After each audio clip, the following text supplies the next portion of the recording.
Welcome back to the Deep Dive. I'm your host, and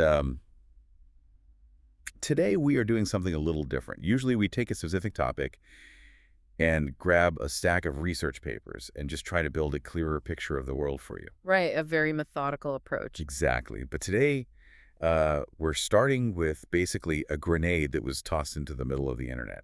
It's a narrative grenade, really. And it has been exploding all over YouTube and tech Twitter for the last few weeks. We are talking about the potential total financial collapse of OpenAI. Which, if you look at the headlines going around, seems entirely imminent. It sounds totally insane, Oh, right? yeah. I mean, we're talking about the company that effectively invented the current AI boom. ChatGPT is a household name at this point. My grandmother knows what it is. Yeah, everyone's grandmother knows what it is. Right. But we watched this video from the Infographics Show, which is a huge channel with millions of subscribers, and it's titled, "What Happens When OpenAI Runs Out of Money?" Notice the word when there, not if. Yeah, it's a very specific type of framing. It completely suggests an inevitability. And honestly, it scared the hell out of me when I first watched it. It paints this picture of a company that is burning cash at a rate that would make a 1980s rock star blush, all while being trapped in a business model that is fundamentally broken. But we're just going to take a YouTube video at face value. No, that would be malpractice on our part. Exactly. So here is the stack for today's deep dive.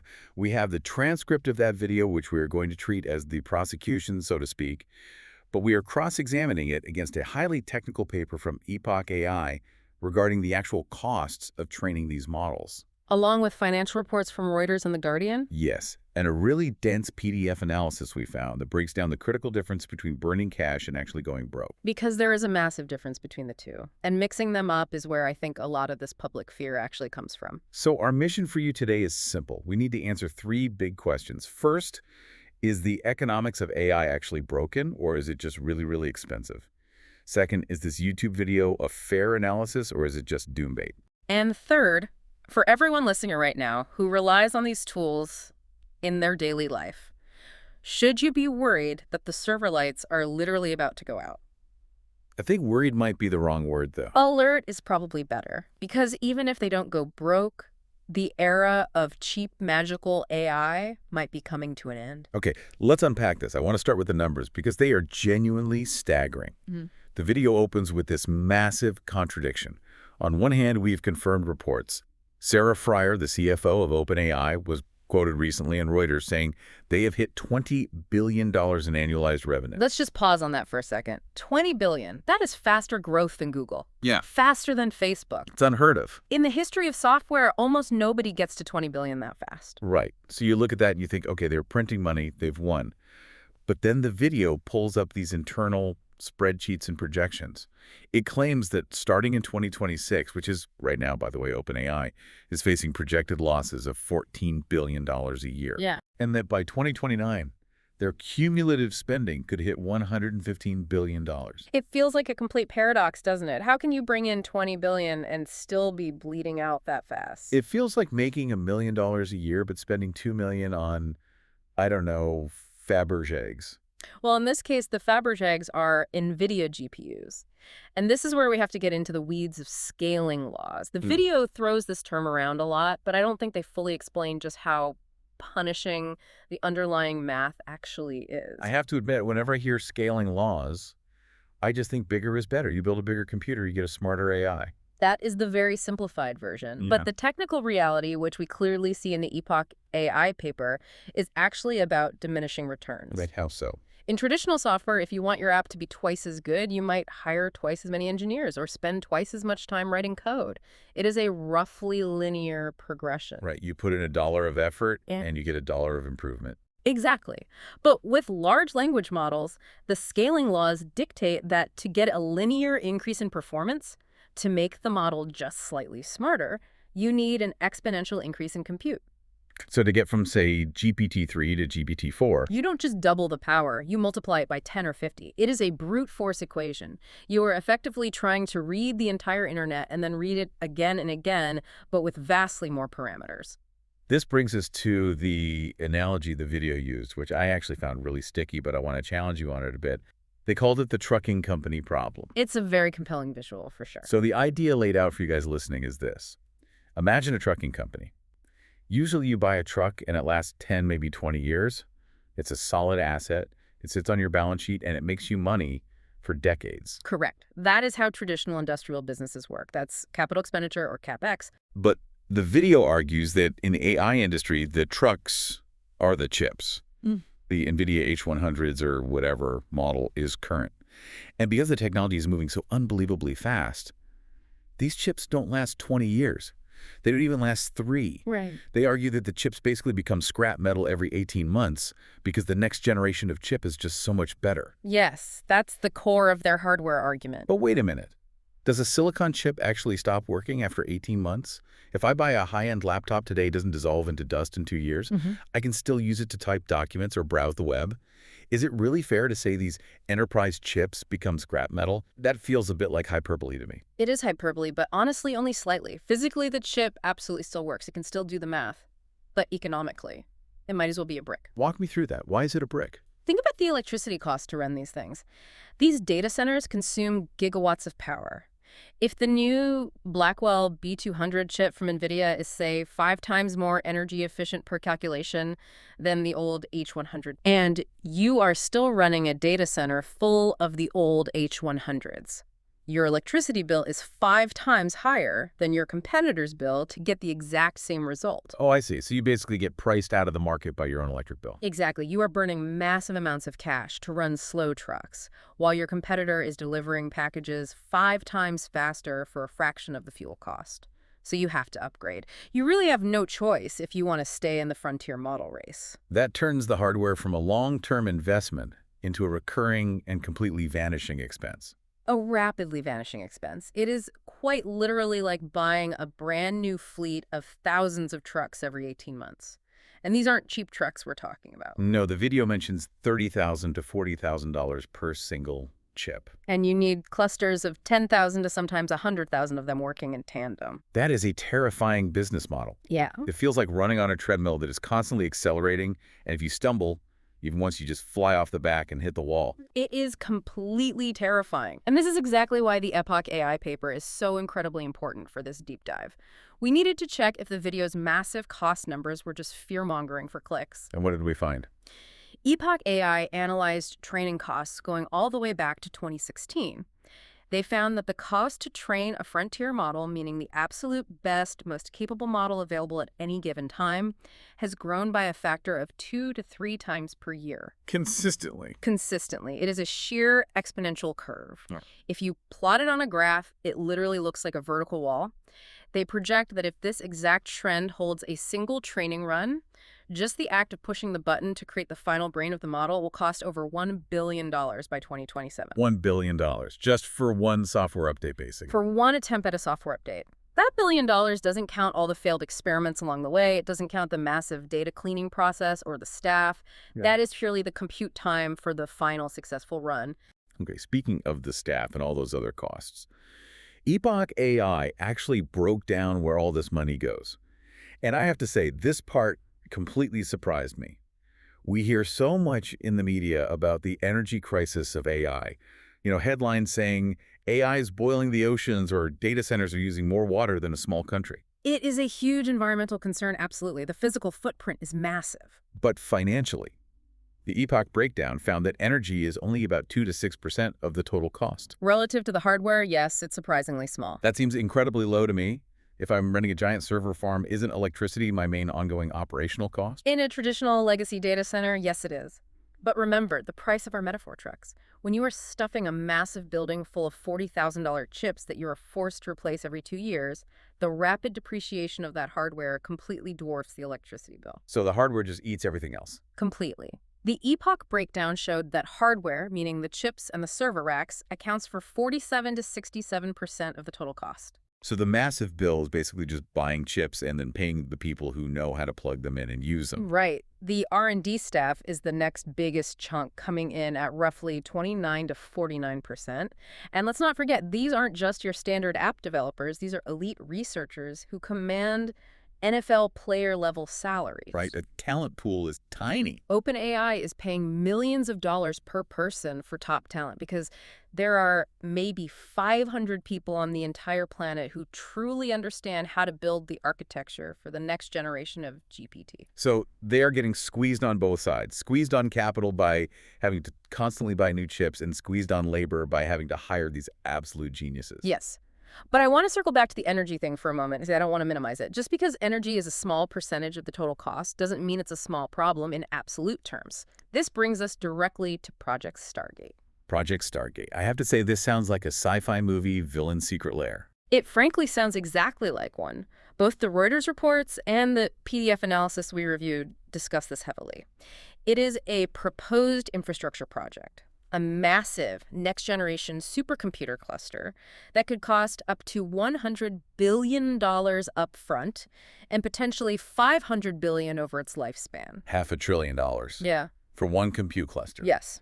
And the power requirement for this single facility, up to 5 gigawatts. Okay, you have to put 5 gigawatts into context for me, because I know a standard light bulb is, what, 60 watts? I have no concept of a gigawatt. A standard commercial nuclear reactor, like a full-size nuclear power plant, usually outputs about 1 gigawatt of power. Oh, wow. So OpenAI and Microsoft are talking about building a single computing facility that requires the total output of 5 nuclear power plants running at full capacity just to turn it on. You definitely cannot just plug that into one. Absolutely cannot. The U.S. utility grid literally cannot supply that much concentrated power in one single location. The infrastructure simply does not exist. Which explains so much. Right. This is exactly why you see these crazy headlines about OpenAI's leadership talking to the White House about infrastructure, or Microsoft seriously looking into restarting the 3 Mile Island nuclear facility.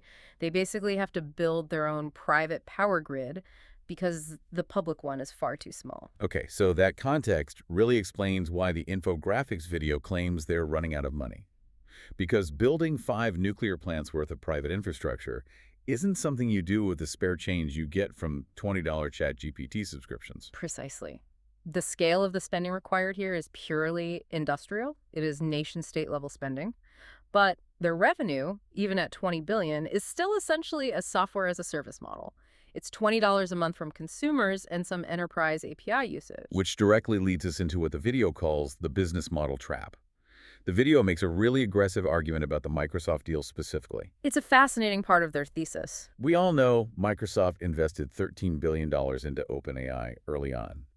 I always just pictured that as a massive wire transfer to a Chase bank account. I think most people picture it exactly that way. But the video calls this arrangement a merry-go-round, or a financial optical illusion. Because it's a classic case of very clever corporate accounting maneuvering. Microsoft didn't just back up a dump truck full of cash. The vast majority of that $13 billion investment is actually in cloud credits. Like gift cards. Basically, yes. Yeah. Azure gift cards. OpenAI can use them to rent time on Microsoft's existing servers. Okay, but let's play devil's advocate. OpenAI desperately needs servers to train their models. So isn't an Azure credit just as good as cash to them? It is incredibly valuable, yes. But you have to think about the actual flow of money here. OpenAI spends the credits to train the model. Microsoft then records that usage as revenue for their own cloud division. The money effectively stays completely inside the Microsoft ecosystem, and it massively boosts Microsoft's stock price because their cloud growth looks incredible. That's brilliant for Microsoft. But OpenAI still have other bills, right? Right. That's the trap. You cannot pay your elite AI researchers in cloud credits. You cannot pay for your office lease in downtown San Francisco with Azure points. And you definitely can't buy the physical land and copper wiring for Project Stargate with credits. You need hard liquid cash. So they are incredibly rich in server time, but strangely poor in actual spendable dollars. That is exactly the argument the video makes. And that's why OpenAI constantly has to keep raising more outside money. The video argues that Microsoft has basically constructed a masterclass deal where Microsoft captures almost all the upside, the massive cloud growth, and the stock bump, while OpenAI is left holding all the massive risk of the actual day-to-day operations and hardware depreciation. That sounds almost predatory. Or just ruthlessly smart. It is phenomenally smart for Microsoft, but it acts as a financial anchor for OpenAI. It forces OpenAI to be constantly hunting for new venture capital just to make payroll and keep the lights on, even though on paper they have billions in funding. And while they are constantly hunting for that cash, they are simultaneously losing what business people call their moat. Ah, yes, the mercenary user problem. I have to say, I felt completely called out by this part of the video. Because I do exactly this. I use ChatGPT every day. But if Anthropic updates Claude tomorrow and suddenly it is 20% better at writing code or summarizing documents, I switch. Instantly. There is zero loyalty in this space right now. In traditional tech, we always talk about switching costs. If your entire company uses Salesforce for CRM, switching to a competitor is an absolute nightmare. It takes 6 months. You have to migrate data. You have to retrain every single employee. It costs millions of dollars in lost productivity. So you just stay with Salesforce even if you hate it. Exactly. The moat is deep. But with an AI chatbot, You just close the browser tab and open a new one. The switching cost is literally 0 seconds. so OpenAI has to effectively re-win your business every single month. You aren't locked in at all. And that is hard enough when you were just competing against other brilliant startups like Anthropic. But then the video brings in Mark Zuckerberg going completely scorched earth. The llama models. This is where the economics get really brutal. Right. Meta is releasing Llama, which by all metrics is a very powerful frontier-class model, completely for free. It's open source. Any developer can just download it and build on it. So why does he do that? Is Zuckerberg just suddenly allergic to making money? No, Mark Zuckerberg very much loves making money, but his core business model is advertising. He doesn't need to directly sell you the AI to make a profit. He just needs you to stay engaged on Instagram and WhatsApp so he can serve you ads. So AI is just a feature to keep you scrolling. Exactly. By taking his incredibly expensive AI model and giving it away for free to the developer community, he effectively commoditizes the core product of all his competitors. He destroys their pricing power completely. Precisely. If the generic store brand of AI is free and it's 95% as good as the premium OpenAI brand, how much can OpenAI realistically charge you? Can they charge you $20 a month? Yes, obviously people are paying that. But can they charge you $100 a month to recoup their massive Stargate costs? Probably not. The free model sets a firm ceiling on their potential revenue. It sets a very hard ceiling. But at the same time, OpenAI's costs, remember that $100 billion Stargate facility, are creating a rapidly rising floor. The floor of their expenses is rising, while the ceiling of their price is lowering. And the room they have to breathe in is getting very, very small. That is the financial squeeze. That's the collapse narrative in a nutshell. So the video concludes that OpenAI really only has one way out of this trap, one absolute Hail Mary play. And that is AGI, Artificial General Intelligence. The magic bullet that solves all economic problems. The theory they present is this. If OpenAI can somehow build a computer that is truly natively smarter than a human being, one that can entirely replace an employee, then the underlying economics of cloud credits and hardware depreciation just don't matter anymore. Because if you achieve true AGI, you are no longer selling a software tool. You are literally selling labor. You can walk into a Fortune 500 company and say, fire your entire accounting department. Our AGI will do all of your taxes and payroll for half the price and never sleep. At that point, you aren't charging $20 a month. You are charging $50,000 or $100,000 a year per AI instance. And companies would gladly pay it because it's cheaper than human headcount. They would pay it in a heartbeat. The margins would be astronomical. If they hit AGI, they can instantly pay off any amount of debt. They immediately become the most valuable company in human history. But what if they miss? That's the trillion-dollar question. If AGI turns out to be significantly harder than they thought, if we hit a wall in the scaling laws and it takes 10 years instead of 2, the video estimates the funding gap during that delay is about $100 billion. That is a remarkably big hole to fill with venture capital. That is exactly the collapse scenario the video is selling. Okay, I am sufficiently spooked. I think that is a very strong case from the prosecution. But we have to look at the defense here. We have this dense PDF analysis and the recent Reuters reporting that strongly suggests this entire collapse narrative might just be a bit of a fairy tale too. We definitely need to inject some nuance here, because a YouTube channel like The Infographics Show is fundamentally designed to be a thriller. They want to keep you on the edge of your seat. But financial reality is usually much more boring than that.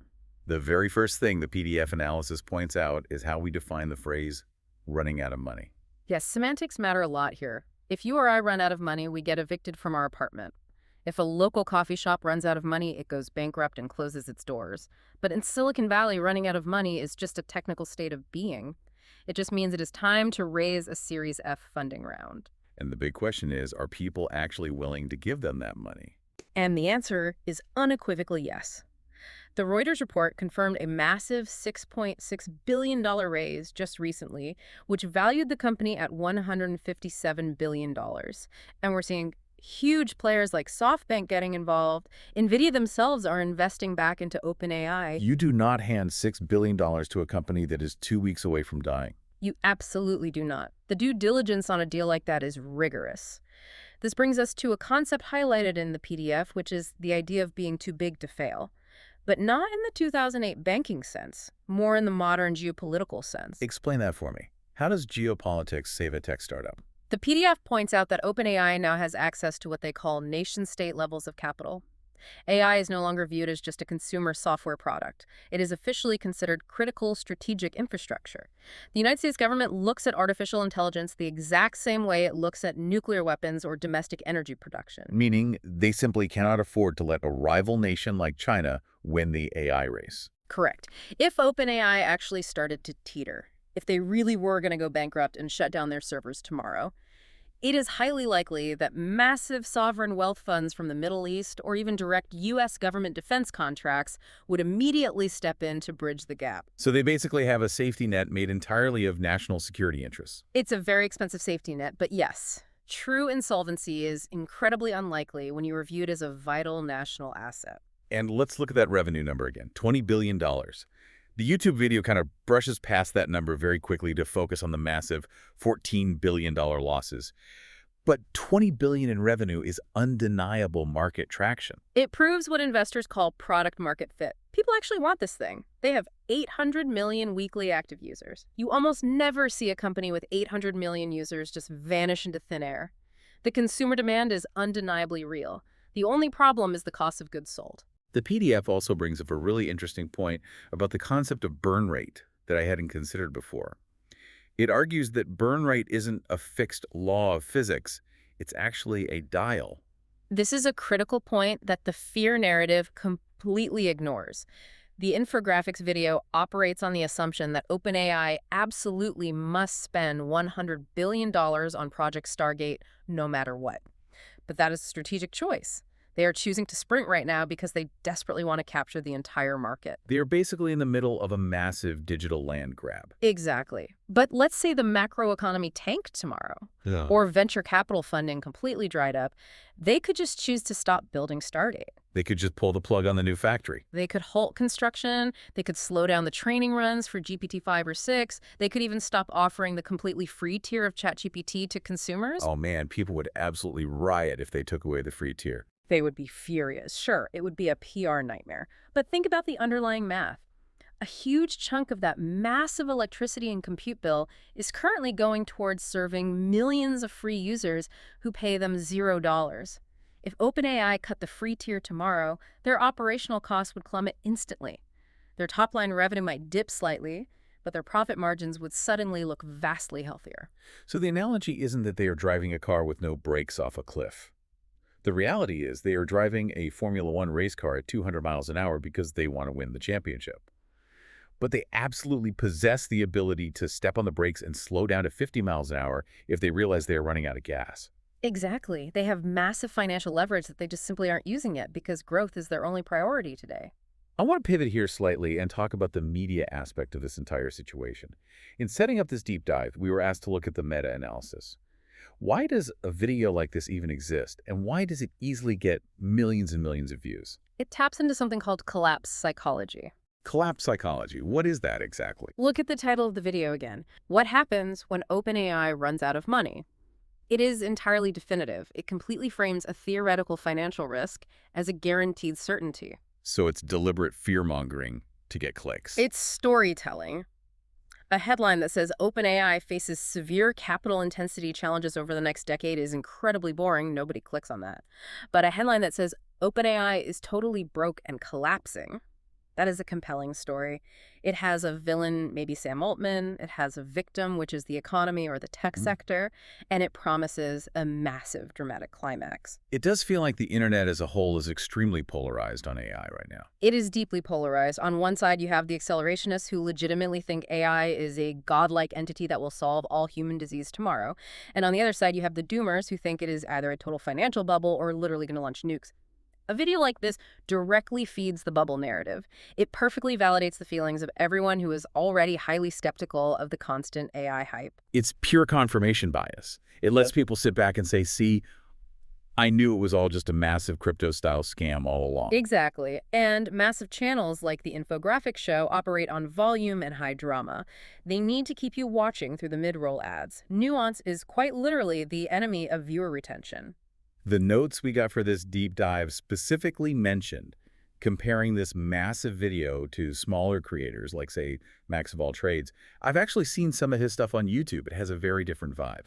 Right. Smaller niche creators usually take the time to actually dive into the dense 10K financial filings. They will sit there and distinguish between operational expenses and capital expenditures for the audience. They will say, look, this looks risky on paper, but here is the potential upside. But that balanced, nuanced approach just doesn't go viral in the same explosive way.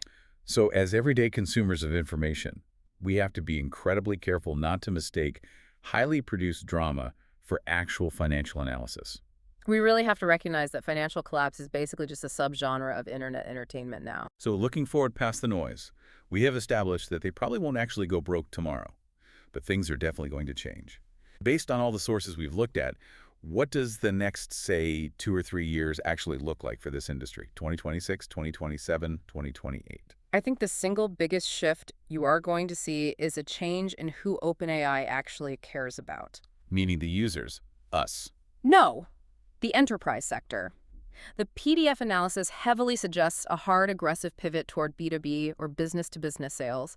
They desperately need to improve their margins. The absolute best way to do that is to stop worrying so much about college kids using it to write term papers for free and start worrying entirely about what Fortune 500 banks and law firms need. So ChatGPT, for us, the regular everyday people, might actually get noticeably worse, or maybe just significantly more expensive. I wouldn't be surprised at all if the free tier either completely disappears or becomes intentionally very dumbed down. The genuinely smart models, the ones capable of complex reasoning, will likely be locked firmly behind a premium paywall, specifically a corporate enterprise paywall. And what about the physical side, the infrastructure wars we touched on earlier? That is going to be the defining tech story of the late 2020s, the global race to build facilities like Stargate. We are going to see Microsoft, Google, Amazon, and even sovereign governments actively fighting each other for physical land and grid power. We briefly mentioned water usage earlier, too. Yes. These massive data centers are incredibly thirsty. They use millions of gallons of fresh water purely for cooling those thousands of GPUs. We are going to start seeing intense political battles, like actual angry town hall fights about whether a small local municipality should give its precious water rights to a massive AI company instead of its farmers. That feels incredibly dystopian, honestly. It is just the harsh physical reality of the cloud. We always think of the cloud as this invisible magical ether, but the cloud is physically made of metal, concrete, and water. And then there is what the sources call the absorption theory. The YouTube video ultimately predicts that Microsoft will just step in and buy OpenAI entirely to save it. It is the ultimate safety valve for this entire ecosystem. If OpenAI's weird public benefit nonprofit structure completely fails under the financial pressure, or if their debt just gets far too high to service, Microsoft is already right there holding the bag. They already own the rights to 49% of the profits. They already own and operate all the physical servers. It would be so incredibly anticlimactic. The great sweeping AI revolution just ends with a mundane Tuesday morning press release from Microsoft. A press release saying OpenAI is now officially a division of Microsoft Azure. It is a very, very real possibility, and it instantly solves OpenAI's cash flow problem forever. So to finally wrap this all up for everyone listening, what is our ultimate deep dive verdict here? Is OpenAI actually going broke? No, they are not broke. They are incredibly capital intensive. I have to say, that sounds like a very polite corporate euphemism. It is a euphemism, but it is an incredibly important one to understand. Amazon lost money for a solid decade while they built out their warehouse logistics network. Tesla was famously weeks away from total bankruptcy during the Model 3 manufacturing ramp-up. High-growth, hardware-heavy technology companies always look like they're violently dying right up until the exact moment they win the monopoly. Or I guess right up until they actually do die. Or until they die. It is undeniably a massive gamble. But it is a calculated gamble backed by the smartest money in the world. You know what I find absolutely most fascinating about this whole deep dive today? We started this hour talking about the limitless potential of AI, about superintelligence and the future of human labor and knowledge. And we ended up talking entirely about commercial electricity bills and hardware depreciation rates. Exactly. We all sit around worrying about Skynet taking over the nuclear codes. But the thing that might actually stop the AI revolution in its tracks isn't a rogue line of code or a deep philosophical paradox. It is literally just the cost of a kilowatt hour of electricity in Ohio. It is always the boring stuff. Basic industrial economics is the ultimate regulator of all technology. That is a deeply profound thought to leave everyone with today. The absolute biggest constraint on the infinite digital mind is just the stubborn friction of the physical world. It always has been. So to you, the listener, the next time you see a massive viral headline screaming AI is over or OpenAI is collapsing, take a deep breath. Stop and ask yourself a basic question. Is nobody actually buying the product because it's useless? Or is it just really, really expensive to manufacture? Because if people are actively buying a product and relying on it, global money usually finds a way to keep the factory open. But maybe definitely keep a close eye on your monthly subscription price, because it is almost certainly going up next year. Almost certainly. Thank you all for taking this deep dive with us today. We will see you next time. Stay curious, everyone.